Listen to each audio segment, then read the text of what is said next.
So, for those of you who don't know me, I'm Amy Clausen. I work with Ohio Family to Family here in Northern Ohio. Okay.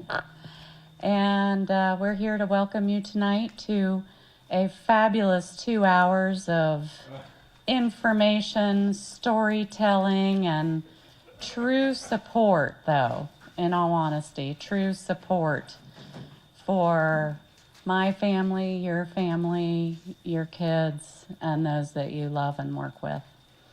So we're excited to have Gary and David here tonight from the Arc of Ohio.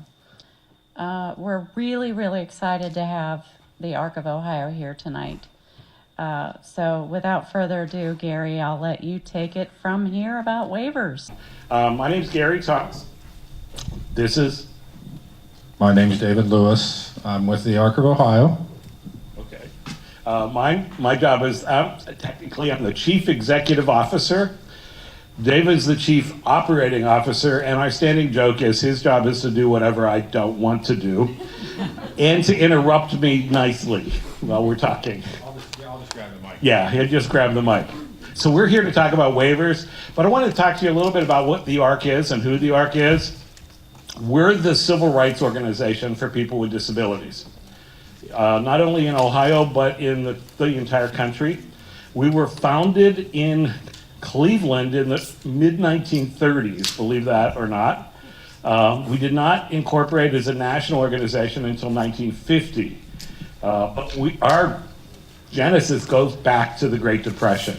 And it was families getting together because there really wasn't a whole lot out there other than a state institution. So initially it was, let's help clean up those institutions.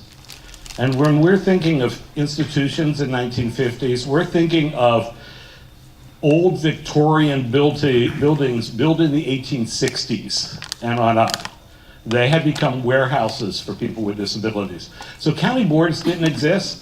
Medicaid didn't exist. The right to go to school if you had a disability did not exist. So it was the ARC, then known as the Association for the R Word. We changed our name about 30 years ago, eliminated the R word. The ARC is not an acronym, it's a word. We're the civil rights organization who takes you from here to there, an ARC. So let's talk about, what's that? You've never see, new and exciting every time. I've been with the organization since the 1970s. I am that old. I started as a volunteer with the organization.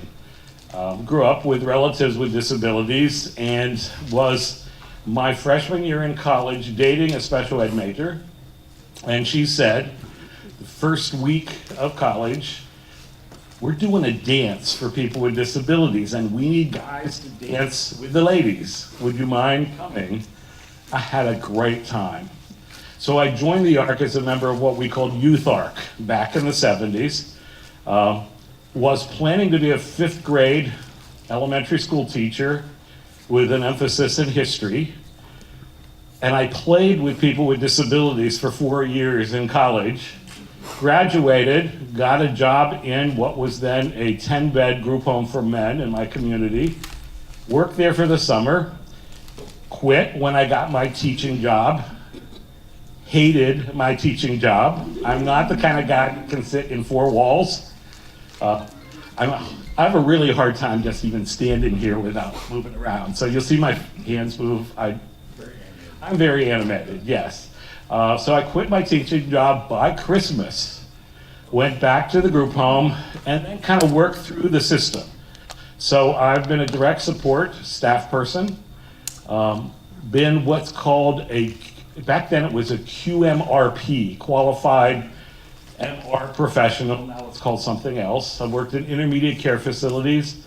I've been the local director of a local chapter of the ARC in Pennsylvania, the state director in Alabama, the state director in California, and I've been here in Ohio for over 21 years. So I'm what's known as a lifer in the field. Get pretty passionate, get very paternalistic. I don't want to offend anyone, but I believe the ARC's position in many ways is to represent people with disabilities, their families, and you don't piss off mothers, fathers, or friends of the latter. That's who the ARC is. We take it very, very seriously. We do a lot of work with the state legislature. Anything dealing with people with disabilities, we're at the table, whether it's education, developmental disabilities, voc rehab, we're kind of there. Medicaid, yes, on a local, state, and national level. So that's a little bit of the history.